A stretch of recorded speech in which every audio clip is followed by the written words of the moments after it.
हरियाणा में 18 साल से ज्यादा उम्र के लोगों के लिए वैक्सीनेशन शुरू हो चुकी है।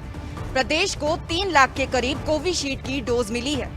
इसे जरूरत के हिसाब से हर जिले को बांटा जाएगा, जिसमें सबसे ज्यादा गुरुग्राम, फरीदाबाद और सोनीपत को डोज मिली है। हरियाणा में 1 मई से तो नहीं, लेकिन 2 मई से 18+ यानी 18 साल से ज्यादा उम्र के लोगों के लिए वैक्सीनेशन का दौर शुरू हुआ। दिक्कत थी कि तैयारी तो पूरी थी, लेकिन हरियाणा के ज्यादातर जिलों में वैक्सीन पहुंची ही नहीं थी। लेकिन स्वास्थ्य मंत्री अनिल विज ने साफ कर दिया कि रविवार से वैक्सीनेशन का दौर शुरू हो जाएगा। ऐसे में जिलेवार कोटा भी सामने आ गया कि किस जिले को कितनी वैक्सीन दी गई है।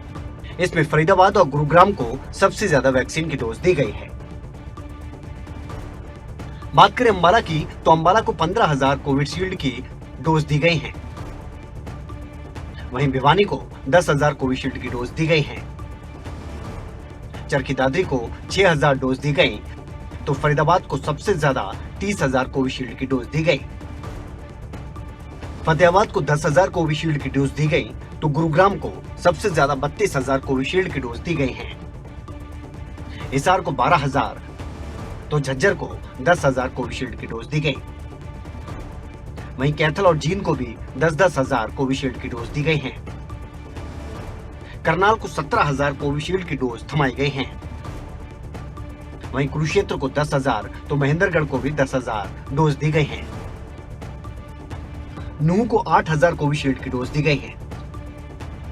पंचकुला को 14,000 कोविशील्ड की डोज दी गई है। वहीं पानीपत जिले के खाते में 12,000 और रेवाड़ी के खाते में भी 12,000 कोविशील्ड की डोज आई हैं। इसके अलावा रोहतक और सिरसा भी उन जिलों में शामिल हैं जहां 12,000 कोविशील्ड की डोज दी गई हैं। वहीं सोनीपत को 18,000 कोविशील्ड की डोज दी गई हैं। इसके अलावा यमुनानगर को भी 15,000 कोविशील्ड की डोज दी गई हैं। जानकारी के मुताबिक हरियाणा को कुल 2,95,000 कोविशील्ड की डोज मिली हैं, जिन्हें जिलेवार कुछ इस तरह से बांटा गया है।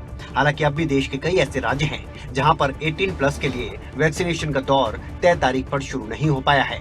ऐसे में एक दिन बाद ही सही हरियाणा में वैक्सीनेशन का ये दौर शुरू तो हुआ। हरियाणा में 18 साल से उम्र के लोगों के लिए वैक्सीनेशन शुरू हो चुकी है। कोरोना को हराने के लिए सरकार पूरे प्रयास कर रही है। अब देखना होगा कि कब देश कोरोना मुक्त हो पाएगा। 18 साल से अधिक आयु के लोगों को आज कोरोना वैक्सीन लगाई जा रही है। 1 मई से ये अभियान शुरू होना था, लेकिन वैक्सीनेशन की कमी होने के चलते ये अभियान आज शुरू हुआ है। इस वक्त सिरसा के नागरिक अस्पताल की तस्वीरें आप देख रहे हैं। यहाँ पर लंबी कतार लगी है वैक्सीन लगवाने वालों की, और खासकर आप देखेंगे कि युवा जो हैं वो सबसे ज़्यादा हैं। वैक्सीन लगवाने में पहले इस तरह से लोगों में भ्रांतियां थी। एक बार तस्वीरें मैं आपको दिखाऊं तो तमाम जो युवा हैं वो इस लाइन में लगे हुए हैं और वैक्सीन लगवा रहे हैं। एक यंगस्टर हमारे साथ है। वैक्सीन को लेकर बड़ी भ्रांतियां थी, लोग कहते थे कि वैक्सीन के साइड इफेक्ट्स होंगे, लेकिन आज जो लंबी कतार देख रहे हैं, क्या कहेंगे आप? बिल्कुल, आपकी बात सही है। पहले था कि वैक्सीनेशन से नहीं कोई इफेक्ट होगा, बट अब जैसे हम न्यूज़ में देख रहे हैं वैक्सीनेशन काफ़ी कारगर है। कोई भी वैक्सीन लगवाते हैं तो वो काफ़ी हद तक कोरोना से बच सकता है। उसका इफेक्ट होता है जो कोरोना का, वो काफ़ी कम हो जाता है। तो मुझे तो लगता है वैक्सीनेशन लगाना ही चाहिए, और मैं आज आ गया हूँ यहाँ पर।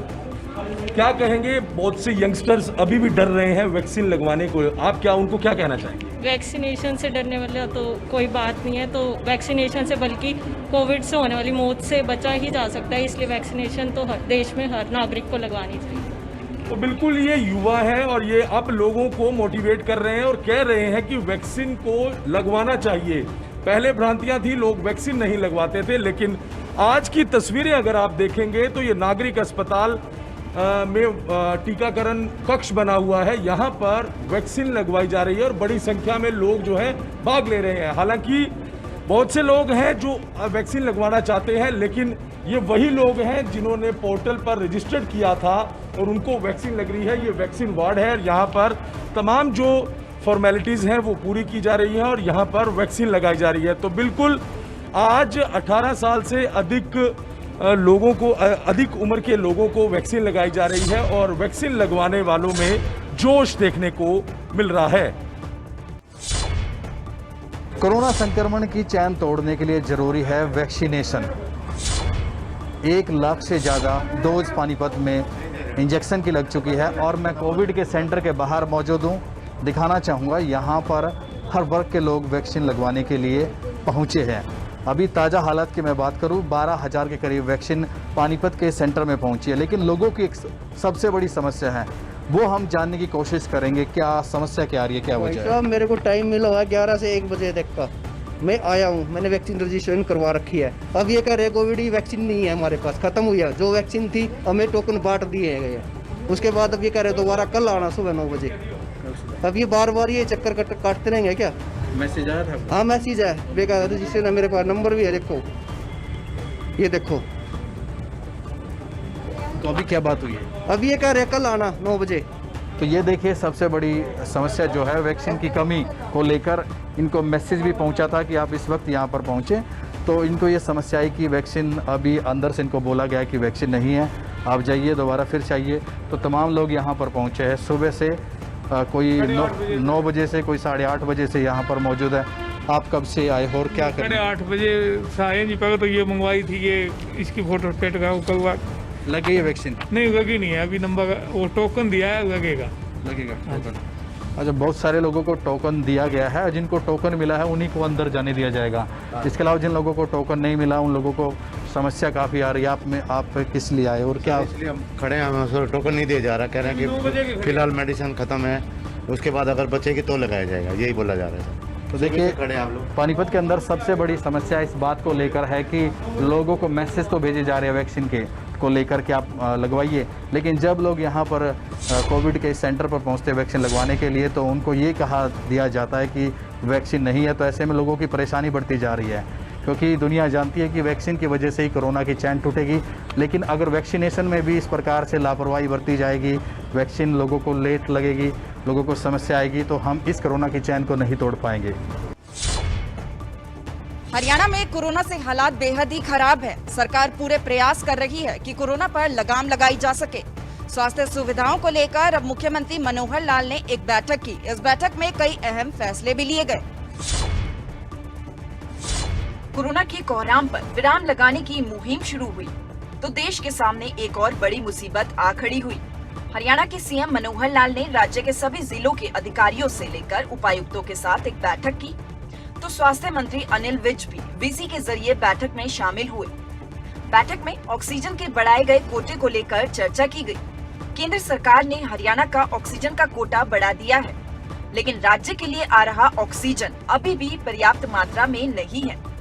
लिहाजा सीएम ने कहा कि जब तक मांग के अनुसार ऑक्सीजन सप्लाई नहीं मिल जाती, तब तक हमें उपलब्ध ऑक्सीजन का सही वितरण सुनिश्चित करना होगा। इस मौके पर सीएम ने कहा कि 30 अप्रैल को बीडीपीओ, तहसीलदार और स्वास्थ्य विभाग के कर्मचारियों को 1 महीने का सेवा विस्तार दिया गया है। वीसी के जरिए हुई इस बैठक में जहां कोरोना को लेकर कुछ अहम फैसले लिए गए, तो वहीं दूसरी ओर जिन जिलों में ऑक्सीजन रिफिलिंग स्टेशन नहीं है, वहां जल्द से जल्द ऐसे स्टेशन बनाए जाएं। साथ ही बंद पड़े वेंटिलेटर को चालू किया जाए। एम्बू बैग और ऑक्सीजन कंसंट्रेटर का अधिक से अधिक इस्तेमाल किया जाए। हरियाणा में हर दिन कोरोना का आंकड़ा बढ़ता ही जा रहा है। तेजी से अब कोरोना अपने पैर पसार रहा है। हालांकि सरकार काफी चिंता में है और पूरे प्रयास कर रही है कि कोरोना को हराया जा सके। हरियाणा में कोरोना की रफ्तार और तेज हो गई है और ये रफ्तार लोगों की लापरवाही बयां करने के लिए काफी है। हरियाणा में हर रोज हजारों में कोरोना के केस सामने आ रहे हैं, जिसके चलते प्रशासन और सरकार की चिंताएं भी बढ़ने लगी हैं। देश में कोरोना से हाहाकार मचा हुआ है। कोरोना मरीजों की मौत के आंकड़े में इजाफा हो रहा है। लोगों में कोरोना को लेकर खौफ का माहौल है, लेकिन लोग हैं फिर भी लापरवाही बरतने से बाज नहीं आ रहे। वही बात अगर हरियाणा की करें तो प्रदेश में कोरोना हर रोज अपना ही रिकॉर्ड तोड़ता जा रहा है। पिछले 24 घंटों में कोरोना के 13,000 से ज्यादा मामले सामने आए हैं। वहीं कोरोना से मौत के आंकड़े में भी इजाफा हुआ है। सरकार भले ही ऑक्सीजन बेड और दवाइयों की अच्छी मात्रा होने का दावा कर रही हो, लेकिन प्रदेश में दर्ज हो रहे रिकॉर्ड तोड़ आंकड़े प्रशासन के लिए चिंता का विषय है। और ऐसे में सवाल ये भी है कि आखिर कोरोना की बुलेट रफ्तार पर लगाम लगे तो कैसे? अब ये आंकड़े ही देख लीजिए जो लोगों की लापरवाही की सारी दास्तां को बयां करते हैं। पिछले 24 घंटे की बात करें तो कोरोना के 13,588 नए मामले सामने आए हैं, तो 125 लोगों की कोरोना के कारण जान चली गई। प्रदेश में अभी भी कोरोना के 1,02,516 एक्टिव केस मौजूद हैं। तो अब तक कुल 4,341 लोगों की कोरोना के कारण मौत हो गई। अब हरियाणा में कोरोना के क्या हाल है ये तो हमने आपको बता दिया। चलिए अब आपको एक बार हरियाणा के जिलों के बारे में भी बता देते हैं कि वहाँ कोरोना से कैसे हालात हैं। गुरुग्राम में 4,099 मामले हैं। फरीदाबाद में 1,751 कोरोना के केस हैं। सोनीपत में 920 कोरोना के मामले हैं, तो हिसार में 897 कोरोना के केस हैं। अंबाला की बात करें तो यहाँ पर 365 मामले हैं। करनाल में 740 केस, तो पानीपत में 549 कोरोना के केस हैं। रोहतक में 348, तो रेवाड़ी में 236 कोरोना के केस हैं। पंचकुला में 446 कोरोना के मामले हैं। कुरुक्षेत्र की बात करें तो यहाँ पर 211 कोरोना के मामले हैं। यमुनानगर में 333 कोरोना केस हैं, तो सिरसा में 409 कोरोना के मामले हैं। महेंद्रगढ़ की बात करें तो 526 यहाँ पर कोरोना के कुल मामले हैं। भिवानी में 312 केस हैं। झज्जर में 264, तो पलवल में 100 कोरोना के केस हैं। फरीदाबाद में 291 कोरोना के मामले हैं। कैथल की बात करें तो 207 कोरोना के केस हैं। जींद में 458 कोरोना मामले हैं। नूंह में 105 कोरोना का आंकड़ा पहुंच चुका है। तो चरखी दादरी में राहत वाली बात यह है कि फिलहाल 21 ही केस हैं। हरियाणा में कोरोना की बढ़ती स्पीड ने प्रशासन की चिंताएं बढ़ा दी है और अब तो हरियाणा में कोरोना का नया स्ट्रेन भी आ चुका है, जिसकी वजह से हरियाणा में कोरोना ने और भी ज्यादा अपनी रफ्तार को तेज कर लिया है। अगर कोरोना को जल्दी नहीं रोका गया, सावधानी नहीं बरती गई, लोगों ने लापरवाही बरतना बंद नहीं किया, प्रदेश में कोरोना के मामलों में ऐसे ही इजाफा होता रहा, तो कोरोना पर ब्रेक लगाना बेहद ही मुश्किल हो जाएगा। ऐसे में अब जरूरत है कि लोग अभी से संभल जाएं। क्या पता बाद में फिर संभलने का मौका मिले या नहीं।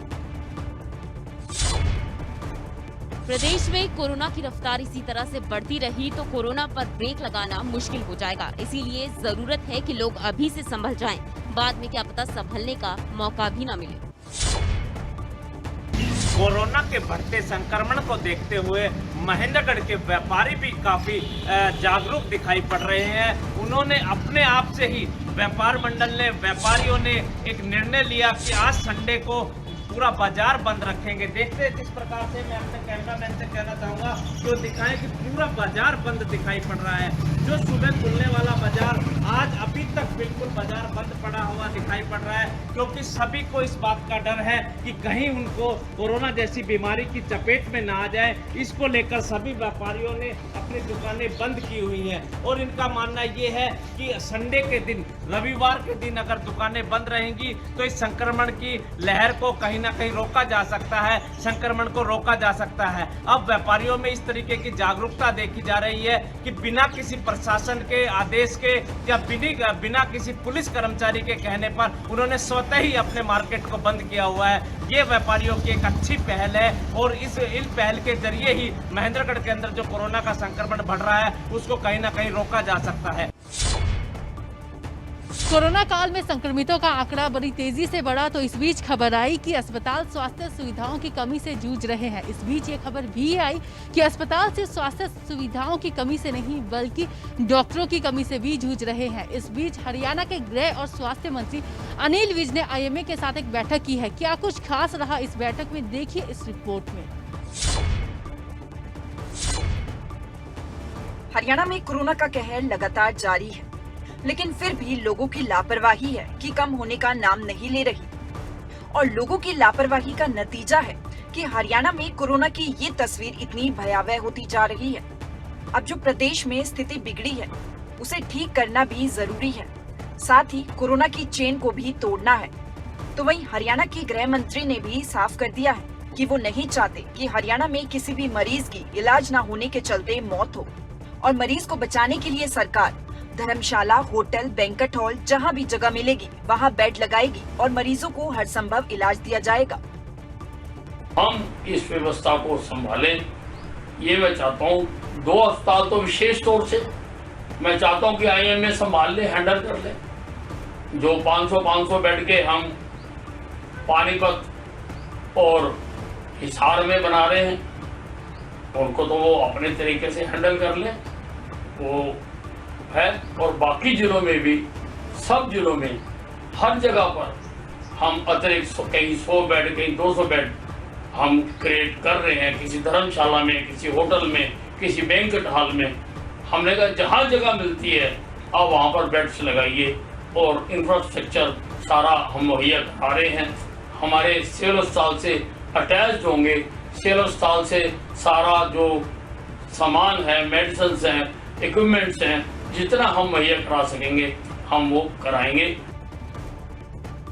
बता दें कि गृह मंत्री अनिल विज की ओर से IMA के साथ वीडियो कॉन्फ्रेंसिंग के जरिए बैठक की गई, जिसमें उन्होंने वार्तालाप करते हुए बताया कि हम प्रदेश में अस्पतालों की संख्या को बढ़ाने जा रहे हैं, जो कि डॉक्टरों और नर्स के बिना संभव नहीं हो पाएगा। ऐसे में IMA जितना संभव हो सके हर जिले में उतना स्टाफ मुहैया करवाए।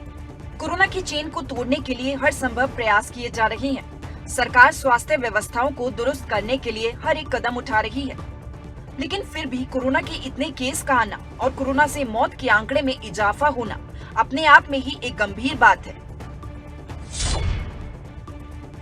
कोरोना की चेन को तोड़ने के लिए हर संभव प्रयास किए जा रहे हैं। इस बीच सरकार से लेकर प्रशासन कोरोना के केस रोकने के लिए हर संभव कोशिश भी कर रही है। बावजूद इसके कोरोना के केस तेजी से बढ़ रहे हैं, जो कि वाकई में एक गंभीर विषय है। हरियाणा में कोरोना की दूसरी लहर ने कोहराम मचा रखा है, जिसके चलते प्रदेश के 9 जिलों में लॉकडाउन लगाया गया है। किस जिले में किस तरह से लॉकडाउन का असर रहा, देखिए ये रिपोर्ट। कोरोना का प्रकोप तेजी से बढ़ रहा है। आलम यह है कि हरियाणा का रिकवरी रेट अब 79% तक आ गया है। हरियाणा में धीरे धीरे सख्ती बढ़ाई जा रही है, जिसके चलते 9 जिलों में वीकेंड लॉकडाउन लगाया गया। बात गुरुग्राम की करें तो वीकेंड लॉकडाउन के पहले दिन साइबर सिटी में आवश्यक वस्तुओं को छोड़कर तमाम दुकानों को पुलिस ने बंद कर पाया। वहीं जो लोग बेवजह घर से बाहर घूम रहे थे उनको घर जाने की हिदायत भी दी गई। जिले के सबसे भीड़भाड़ वाले सदर बाजार में भी पुलिस के जवान तैनात दिखाई दिए। सख्ती इनको जो खाने पीने की जो चीजें हैं परचून दुकान है उनको 11 बजे तक का परमिशन दी गई है। बाकी के जो और लोग हैं सब बंद रहेंगे।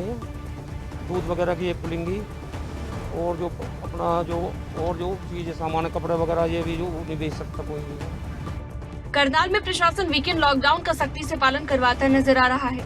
बाजार बंद हैं, सड़कों में सन्नाटा पसरा हुआ है, लेकिन कुछ लोग अभी भी अलग अलग वाहनों के साथ बाजार में निकल रहे हैं, जिनसे पुलिस सख्ती से निपट रही है और उनके चालान काट रही है। देखिए, आपको पहले ही पता है कि 2 दिन का हरियाणा सरकार ने लॉकडाउन लगाया है, जो वीकली लॉकडाउन है। और मेरी लोगों से प्रार्थना रहेगी कि अगर कोई विशेष काम है जब अपने घर से बाहर निकले, अदरवाइज अपने घर में ही। वैसे बाजार तो लगभग 100 के 100% बंद है। 1-2% थोड़ा आवाजाही दिख रही है, तो इसको भी बंद कराओ। सोनीपत में भी वीकेंड लॉकडाउन को लेकर पुलिस सख्ती दिखा रही है। घरों से निकलने वाले लोगों से सख्ताई से पूछताछ की जा रही है। बात सिरसा की करें तो जिले में SDM जयवीर यादव और थाना प्रभारी विक्रम सिंह ने बाजारों का निरीक्षण किया। बाजारों में जाकर ये सुनिश्चित किया कि लॉकडाउन के नियमों का पालन किया जा रहा है या नहीं। इस दौरान पुलिस कर्मियों को आवश्यक दिशा निर्देश भी दिए गए। वहीं पंचकुला में वीकेंड लॉकडाउन को लेकर पुलिस सख्त है और क्षेत्र में 11 नाके लगाकर चेकिंग की जा रही है। इस दौरान किसी भी प्रकार की कोई असामाजिक गतिविधि पाई जाने पर उसके खिलाफ कड़ी कार्रवाई अमल में लाने के निर्देश जारी कर दिए गए हैं। DCP साहब के आदेशानुसार जो हमें डायरेक्शंस मिली है, शॉप्स कोई भी ओपन नहीं होंगी। सिर्फ केमिस्ट शॉप जो है या फार्मिस्ट हैं जो दवाइयों की शॉप है वो ओपन रहेंगी, और उनके लिए भी डायरेक्शन है कि वो होम डिलीवरी करें। लॉकडाउन प्रॉपर लॉकडाउन है। जिसको कोई फार्मर है या कुछ जो एग्जम्प्टेड हैं लोग जो किसी सरकारी विभाग से संबंधित हैं, आई कार्ड दिखा के वो जा सकते हैं। बाकी प्रॉपर लॉकडाउन। सरकार के वीकेंड लॉकडाउन का कुछ जगहों पर जनता सहयोग कर रही है, लेकिन कुछ जगहों पर आज भी लोग लापरवाह नजर आ रहे हैं। ऐसे में देखना ये है कि इस वीकेंड लॉकडाउन का कितना असर पड़ता है। क्या इस वीकेंड लॉकडाउन से कोरोना के आंकड़े कम होते हैं या नहीं। तेजी से बढ़ रहे कोरोना केस ही सिर्फ चिंता का विषय नहीं है, बल्कि मरने वालों की संख्या भी एक चिंता का विषय बन चुकी है। हरियाणा में कोरोना संक्रमितों का आंकड़ा तेजी से बढ़ा तो मरने वालों की संख्या में भी इजाफा हुआ, जिसके बाद पंचकूला से हैरान कर देने वाली तस्वीरें सामने आई है, जिसमें कि 20 शवों का एक साथ अंतिम संस्कार किया जा रहा है। देश में कोरोना से हालात खराब है। बढ़ते कोरोना के मामले अब और भी ज्यादा डराने लगे हैं। हरियाणा में भी हालात कुछ ठीक नहीं है। हर दिन 12,000 से ज्यादा कोरोना के केस प्रदेश से सामने आ रहे हैं, तो कई लोगों की कोरोना से मौत हो रही है। पंचकुला की बात करें तो सेक्टर 28 के शमशान घाट में 20 कोरोना संक्रमित शवों का अंतिम संस्कार किया गया। इस खबर से आप अंदाजा लगा सकते हैं कि कोरोना कितना खतरनाक है। इसका संस्कार हुआ है 4 बजे तक बता देंगे। सुबह से अभी तक कितनी बॉडीज आई हैं, कहाँ से आई है और कितने संस्कार हुए हैं? अभी तक हम 17 बॉडीज़ का कर चुके हैं जी, और कुछ और जैसे ही फैमिली मेम्बरों के फोन आते हैं या हॉस्पिटल से फोन आता है, कुछ एक और जितने भी होंगे उनका सभी का संस्कार आज करते हैं। मतलब क्या मान सकते हैं 4 बजे तक कितने संस्कार हो सकते हैं? 20 के लगभग जी, शायद अभी 17 कर चुके हैं। अच्छा, ठीक है। कहाँ से हॉस्पिटल से आए हुए हैं ये? सेक्टर 6 हॉस्पिटल जी, पारस हॉस्पिटल, एल्केमिस्ट, बिम्स हॉस्पिटल, सभी हॉस्पिटल से कोरोना डेड बॉडीज आई है। तो 20 में जैसे करते थे संस्कार, 20 में क्या हो गया आज 28 में करना पड़ रहा है सर संस्कार? सर 20 में हम एक टाइम में एक दिन में 14 बॉडीज़ का संस्कार कर सकते थे। 14 खड़े थे वहाँ पर। यहाँ पर सेक्टर 28 में 40 के करीब खड़े हैं जी, इसलिए हमारे को ज़्यादा बॉडीज जाने की वजह से सेक्टर 28 में आज करना पड़ा, और सेक्टर 28 में ही अब करते रहेंगे। कोरोना महामारी बेहद ही खतरनाक है। हर दिन कोरोना तेजी से अपने पैर पसारता जा रहा है। हर दिन लाखों लोग कोरोना की चपेट में आ रहे हैं। हजारों लोगों की कोरोना से मौत हो रही है। सरकार प्रशासन की चिंता बढ़ चुकी है। प्रयास पूरे किए जा रहे हैं कोरोना पर काबू पाने के, लेकिन ये अड़ियल कोरोना ऐसा है कि और भी ज्यादा एक्टिव होता जा रहा है। हर किसी को अब अपनी जिम्मेदारी खुद ही समझनी होगी और कोरोना को हराने के लिए कोरोना के नियमों का सख्ती से पालन करना होगा। अभी भी समय है, समझ जाइए, क्योंकि ये कोरोना बेहद ही खतरनाक है। कोरोना पर जितना काबू पाने की कोशिश की जा रही है, इसके मामले उतने ही ज्यादा तेजी से बढ़ रहे हैं। लोगों से लापरवाही ना बरतने की अपील की जा रही है, लेकिन फिर भी लापरवाही के उतने ही ज्यादा मामले सामने आ रहे हैं। अब ऐसे में सरकार करे तो करे क्या करे, ना ही कोरोना पर लगाम लगाया जा रहा है और ना ही लापरवाही पर। ऐसे में हम बस यही कह सकते हैं कि आपकी अपनी सुरक्षा आपके अपने हाथों में है, इसीलिए लापरवाही ना बरते और सावधानी बरते ताकि आप कोरोना से बचे रहें।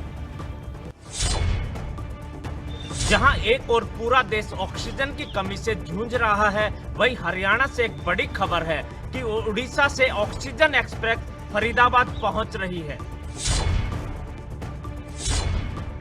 कोरोना के कहर से चारों ओर कोहराम मच गया है। कोरोना मरीज सबसे ज्यादा ऑक्सीजन की किल्लत से जूझ रहे हैं। एक एक सांस के लिए मरीज तड़प रहे हैं। चंद सांसों के संघर्ष में हर रोज मरीज अस्पतालों में दम तोड़ देते हैं। आपकी टीवी स्क्रीन पर दिखाई दे रही ये ट्रेन मामूली ट्रेन नहीं है, बल्कि इसे लाइफलाइन भी कहें तो गलत नहीं होगा। मरीजों की सांसों की डोर थम न जाए, इसलिए ओडिशा से ऑक्सीजन एक्सप्रेस फरीदाबाद पहुंच गई है, जिसके बाद अस्पतालों में ऑक्सीजन की उपलब्धता बढ़ेगी और मरीजों को महामारी से लड़ने में मदद मिलेगी। बेसिकली 2 रेक आए हैं। 3 टैंकर जो हैं राउरकेला से आए हैं और 2 टैंकर जो हैं अंगुल से आए हैं। जो राउरकेला वाले 3 टैंकर हैं उसमें 60.11 टन ऑक्सीजन हमने ट्रांसपोर्ट की है और जो अंगुल से आए हैं उसमें हमने 47.11 टन ऑक्सीजन ट्रांसपोर्ट की। कोरोना की दूसरी लहर में उखड़ रही मरीजों की सांसों के लिए रेलवे की ऑक्सीजन स्पेशल ट्रेन संजीवनी बनकर आई है।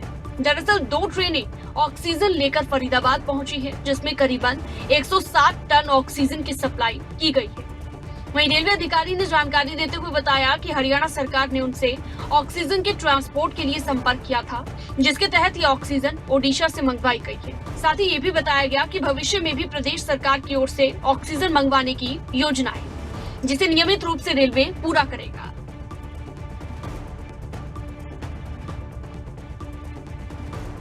हरियाणा गवर्नमेंट ने अपनी तरफ से हमसे कोऑर्डिनेट किया है, रेलवे से कोऑर्डिनेट किया है, तो ये हरियाणा गवर्नमेंट के अंडर है। ये मतलब हम रेलवे से लेके आए हैं, ये उनके डिस्पोजल पे है कि वो ये इनके थ्रू किन डिस्ट्रिक्ट्स को एक्सेस कराते हैं। कहाँ रवाना किया जाएगा? ये इसका हरियाणा गवर्नमेंट मैं यही बोल रही हूँ कि इसका डिसीजन हरियाणा गवर्नमेंट लेगी कि रेलवे से वो कहाँ पे ट्रांसपोर्ट कराती है। प्रदेश में ऑक्सीजन की कमी सरकार व प्रशासन के साथ साथ मरीजों का भी चिंता का विषय बनी हुई है। ऐसे में यह ऑक्सीजन ट्रेन मरीजों के लिए संजीवनी बनकर आई है, इससे राहत तो मिलेगी ही।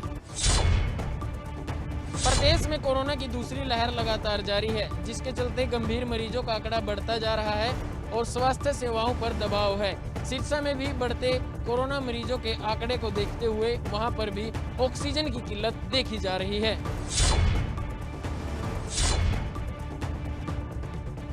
प्रदेश में कोरोना से हाहाकार है, कहीं बेड की कमी तो कहीं ऑक्सीजन के लिए मारामारी है। मारामारी इतनी है कि एक एक सिलेंडर पाने के लिए लोग दर दर की ठोकरें खाने को मजबूर हैं। चंद सांसों के संघर्ष में कोई जीत रहा है तो कोई दम तोड़ रहा है। ऐसे ही हालात सिरसा में नजर आए, जहां पर कोरोना संक्रमण का कहर बढ़ता जा रहा है। इसके साथ ही अब ऑक्सीजन की किल्लत होने लगी है। मरीजों की संख्या बढ़ने के कारण सरकारी और निजी अस्पतालों में बार बार ऑक्सीजन खत्म हो जाती है और ऑक्सीजन के लिए मरीजों के परिजन घंटों कतार में लग रहे हैं। एक तरफ तो सरकार बड़े बड़े दावे कर रही है कि अस्पताल में मरीजों को पर्याप्त ऑक्सीजन उपलब्ध कराई जाएगी, लेकिन जमीनी हकीकत इससे कुछ और ही नजर आ रही है। तस्वीरों में नजर आ रहे ये लोग अपनों की सांसें जुटाने की जद्दोजहद में लंबी लाइनों में लगने को मजबूर हो गए हैं। बुरे वक्त की मार तो देखिए, एक तरफ तो अस्पताल में मरीज सांस लेने के लिए संघर्ष कर रहे हैं, तो दूसरी तरफ तीमारदार अपनों के लिए सांसें जुटाने के लिए दर दर भटक रहे हैं। कोरोना काल में स्वास्थ्य व्यवस्था चरमरा चुकी है। पर्ची दे रखी है एक बार आके, तो फिर नंबर वाइज आएगा। शॉर्टेज है सिलेंडर की? बहुत ज़्यादा है। कितनी किल्लत है? ज़्यादा है, 10 की जरूरत हो 4-5 मिलते हैं। फिर ट्रीटमेंट ले किस तरह का? कोविड पेशेंट है या फिर और सिम्टम्स हैं? वेट करने के लिए बोलते हैं। कितनी देर होगी आपको यहाँ? घंटा होगा। क्या कहते क्या है आप? क्या कहा जा रहा है यहाँ पर? वेट करने के लिए बोलते हैं। कोरोना की दूसरी लहर का कहर लगातार जारी है, जिसके चलते स्वास्थ्य सुविधाओं पर दबाव बढ़ता जा रहा है। प्रशासन द्वारा हर प्रकार से प्रयास किया जा रहा है कि किसी भी प्रकार से ऑक्सीजन की किल्लत न हो, लेकिन बढ़ते हुए कोरोना मरीजों के आंकड़ों को देखते हुए लगातार प्रदेश में ऑक्सीजन की किल्लत हो रही है। अगर आपको हमारा ये वीडियो पसंद आया हो तो पेज को लाइक और शेयर करें और इसी तरह की हर वीडियो सबसे पहले पाने के लिए चैनल को सब्सक्राइब करें।